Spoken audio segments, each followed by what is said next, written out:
ముందుగా stove on చేసి కడాయి పెట్టేసుకోండి. పెట్టుకున్న వెంటనే ఒక 2 స్పూన్ల నెయ్యి వేసుకోవాలి. నెయ్యి వేసుకున్నాక అలాగే 2 స్పూన్ల సన్నంగా తరిగిన కొబ్బరి తురుము వేసుకోవాలి. కొబ్బరి తురుము వేసుకోగానే లైట్గా అటు ఇటు వేపుకుంటూ జస్ట్ గోల్డెన్ లైట్ కలర్లో వచ్చేదాకా వేపుకోవాలి.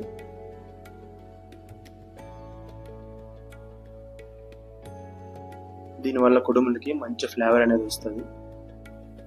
చూసారు కదా, ఈ విధంగా వేపేసుకున్నాక ఇప్పుడు పావు కప్పు బెల్లం వేసుకొని అలాగే హాఫ్ కప్ కన్నా కొంచెం ఎక్స్ట్రా వాటర్ పోసుకోవాలి. బెల్లం మొత్తం ఆ నీటిలో అలా కరిగిపోగానే చిటికెడు ఇలాచీ పౌడర్ కూడా వేసుకోవాలి. వేసుకున్నాక ఉప్పు కప్పు బియ్యం పిండి వేసుకోవాలి. మీ దగ్గర తడి బియ్యం పిండి ఉంటే అది వేసుకోండి, టేస్ట్ బాగా వస్తుంది. లేకపోతే పొడి బియ్యం పిండి అన్నా వేసుకోవచ్చు. వేసుకున్నాక ఇలా తిప్పుకుంటూ మిశ్రమాన్ని కొంచెం గట్టిగా అయ్యాక ఇలా మూత పెట్టేసి పక్కన పెట్టేసుకోవాలి. మిశ్రమం మొత్తం దానికదే చల్లారిన తర్వాత ఇలా చిన్న చిన్న ఉండల కింద చుట్టుకోవచ్చు, లేదా మీకు ఇష్టం వచ్చిన షేప్స్లో కూడా చేసుకోవచ్చు. నేను ఇక్కడ ఫస్ట్ ఇలా చిన్న చిన్న లడ్డూల కింద చేశాను, తర్వాత ఇక్కడ చిన్న చిన్న ముద్దల కింద చేశాను. ఆ తర్వాత ఇక్కడ నేను చిన్న మిషన్తో మోదక్ షేప్లో కూడా చేశాను. బయట ఆన్లైన్లో దొరుకుతుంది, ఆర్డర్ పెట్టుకోండి. ఇప్పుడు ఇడ్లీ పాత్ర తీసుకొని కొన్ని వాటర్ వేసుకొని ఇలా ఇడ్లీ రేకు పెట్టేసుకుని ఇవన్నీ మనం మగ్గించాలి.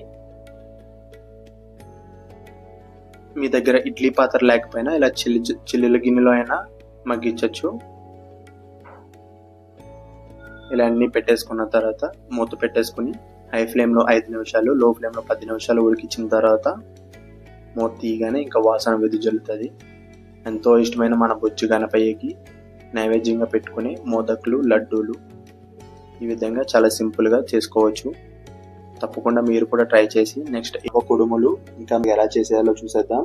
గణేష్ చవితి స్టవ్ ఆన్ చేసి కడాయి పెట్టేసుకొని నేను ఇక్కడ రిఫరెన్స్ కోసం ఈ గ్లాస్ వాడుతున్నాను. మీరు కూడా ఏదో ఒకటి చిన్న గ్లాస్ వాడండి. కొంచెం జీలకర్ర వేసుకుని అలాగే ఈ గ్లాసుకి సరిపడగా రవ్వ వేసుకుని బాగా మిక్స్ చేసుకోండి. ద్వారగా వేపేయండి. జస్ట్ లైట్ కలర్ చేంజ్ అయ్యేదాకా మాత్రమే వేపండి. మార్చొద్దు, ముందే చెప్తున్నా. మార్చితే మాత్రం టేస్ట్ చాలా వరస్ట్గా వస్తుంది. సో మార్చకుండా జస్ట్ అలా పైపైన వేపేసి పక్కన పెట్టేసుకోండి. ఇప్పుడు అదే కడాయిలో 1 స్పూన్ నెయ్యి వేసి అలాగే 1 స్పూన్ కొబ్బరి తురుము వేసి 2 గంటలు నానబెట్టిన ఇలా ఒక గుప్పుడు శనగపప్పు వేయాలి. వేసుకుని జస్ట్ లైట్గా అలా ద్వారగా వేపేసి ఇప్పుడు ఇందాక నుంచి ఇచ్చిన గ్లాస్ రిఫరెన్స్ ద్వారా 1 కప్పు రవ్వకి 3 కప్పుల వాటర్ పోసుకోవాలి. అండ్ అలాగే కొంచెం మీకు సరిపడా ఉప్పు వేసుకుని బాగా బాయిల్ చేసుకుని మనం ఇందాక పక్కన పెట్టుకున్న రవ్వ ఉంది కదా, అది వేసేసుకుని బాగా మిక్స్ చేసుకోవాలి. గడ్డలు అవి కట్టకుండా బాగా చూసుకోండి. ఇప్పుడు మంటని కొంచెం లో ఫ్లేమ్లో పెట్టి మూత పెట్టేసి ఒక పావు గంట సేపు బాగా ఉడికించండి. ఉడికించిన తర్వాత ఇలా పక్కకు తీసి 1 స్పూన్ నెయ్యి వేసి బాగా మిక్స్ చేయాలి. బాగా మిక్స్ చేసి ఇంకా ఉండలు చుట్టేసుకోవడమే.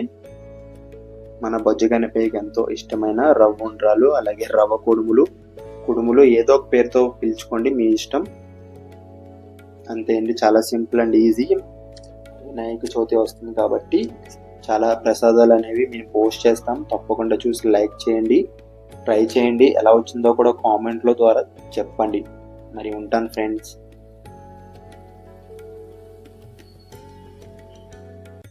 మీరు హోటల్లో తిన్న రవ్వ కేసరి కంటే మన ఇంట్లో తయారు చేసుకునే రవ్వ కేసరి టేస్ట్ అసలు ఎంత బాగుంటుందండి. ఈరోజు చాలా ఈజీగా పర్ఫెక్ట్ కలర్తో స్వీట్ షాప్ స్టైల్ రవ్వ కేసరి చేద్దాం. చివరి వరకు చూడండి. వేసుకొని ఒక 2 స్పూన్ల వరకు నెయ్యి వేసుకొని జీడిపప్పు కిస్మిస్ వేసుకొని బాగా ఫ్రై చేసి పక్కన పెట్టేసుకోండి. మార్చకండి, మార్చితే లాస్ట్లో బాగోదు మనకి. అదే ప్యాన్లో 1 స్పూన్ నెయ్యి వేసుకొని 1 కప్పు రవ్వని వేసుకొని స్లో ఫ్లేమ్లో రోస్ట్ చేసుకోవాలి. హై ఫ్లేమ్లో మాత్రం అస్సలు రోస్ట్ చేయొద్దు, ఎందుకంటే మాడిపోతుంది. ఇలా స్లోగా రోస్ట్ చేసుకుంటే ఇది మనకి పర్ఫెక్ట్ ఫ్లేవర్ అండ్ టెక్స్చర్ ఇస్తుంది. ఇప్పుడు 1 కప్పు రవ్వకి 3 కప్పుల హాట్ వాటర్ తీసుకోవాలండి. చన్నీళ్ళు అసలు తీసుకోవద్దు. హాట్ వాటర్ వేసుకొని ఇలా లంప్స్ లేకుండా బాగా మిక్స్ చేసుకోవాలి. కంటిన్యూస్గా కలుపుతూ ఉండాలి. ఇలా మిశ్రమం గట్టిగా అయిన తర్వాత ఇప్పుడు మనం 1 కప్పు రవ్వ తీసుకున్నాం కదా, అదే కప్పుతో 1 కప్పు పంచదార వేసుకొని బాగా కలుపుకుంటూ ఉండాలండి. షుగర్ యాడ్ చేసిన తర్వాత కొంచెం లూజ్ అవుతుంది, కానీ కొన్ని నిమిషాల్లోనే థిక్ అయిపోతుంది, చూసుకొని వేసుకోండి. ఇప్పుడు 3 డ్రాప్స్ సాఫ్రాన్ కలర్ వేసుకొని బాగా తిప్పుకుంటూ ఉండాలి. రవ్వకు మొత్తం బాగా కలర్ అంతా బాగా పట్టించండి, అప్పుడే మంచి కలరింగ్గా ఉంటుంది చూడడానికి.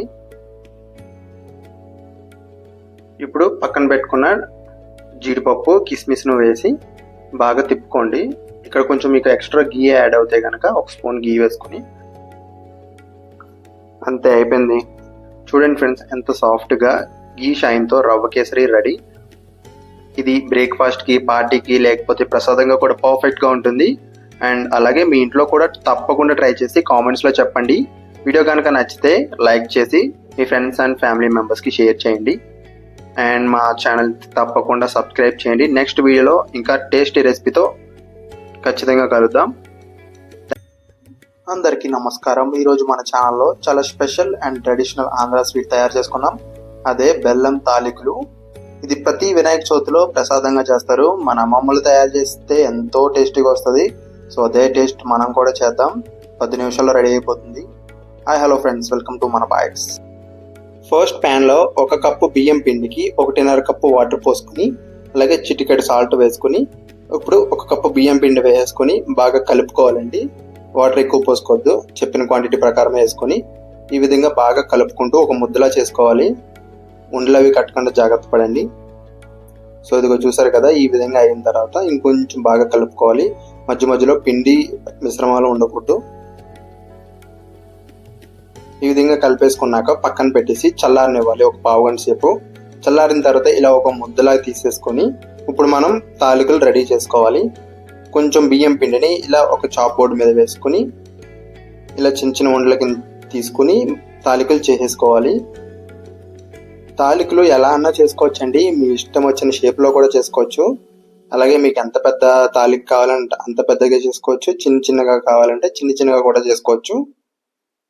సన్నగా కాలితే సన్నగా, లావుగా కాలితే లావుగా, ఎలాగోలా చేసేయండి ఫైనల్గా. ఈ విధంగా నేనైతే ఇక్కడ 1 గుప్పుడు తాలికలను రెడీ చేసుకున్నాను. మరో కడాయి పెట్టేసుకొని 1/2 స్పూన్ గీ వేసుకొని 2 స్పూన్ల వరకు కొబ్బరి తురుము వేసుకున్నాను. మీరు కావాలంటే ఇంకొంచెం ఎక్స్ట్రా కూడా వేసుకోవచ్చు ఫ్లేవర్ కోసం. బాగా వేపుకోండి. కలర్ చేంజ్ అయిన తర్వాత 1 కప్పు బెల్లం ఫుల్గా తీసుకొని, అలాగే 1/2 కప్పు వాటర్ కూడా పోసుకోవాలి. పోసుకున్నాక బెల్లం మొత్తం కరిగేంత వరకు బాగా తిప్పుకుంటూ ఉండండి. బెల్లం ముక్కలు కూడా లేకుండా బాగా కరిగిపోవాలి.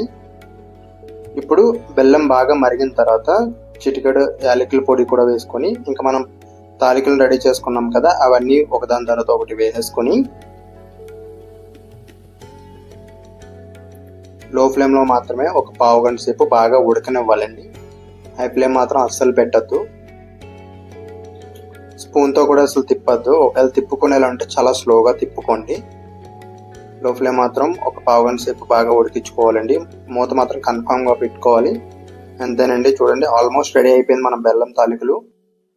ఫ్యూ మినిట్స్లో తాలికలు సాఫ్ట్గా అయ్యి సిరప్ని అబ్జర్వ్ చేసి చాలా టేస్టీగా ఉంటాయి. లాస్ట్లో కొంచెం నెయ్యి యాడ్ చేసుకొని బాగా కలుపుకోవాలండి. అంతేనండి, మన super tasty traditional Andhra sweet బెల్లం తాలికలు రెడీ. వినాయక చవితిలో ప్రసాదంగా కానీ రెగ్యులర్ స్వీట్గా కానీ ఇది పర్ఫెక్ట్ చాయిస్ అవుతుంది. బెల్లం వల్ల హెల్తీ, రైస్ ఫ్లోర్ వల్ల ఫిల్లింగ్, నెయ్యి వల్ల ఫ్లేవర్ అన్నీ కలిసి ఒక అల్టిమేట్ టేస్ట్ ఇస్తాయి. మీరు కూడా ఈ రెసిపీని తప్పకుండా ట్రై చేసి కామెంట్స్లో చెప్పండి ఎలా వచ్చిందో. థ్యాంక్స్ ఫర్ వాచింగ్ మన బైట్స్. Please subscribe.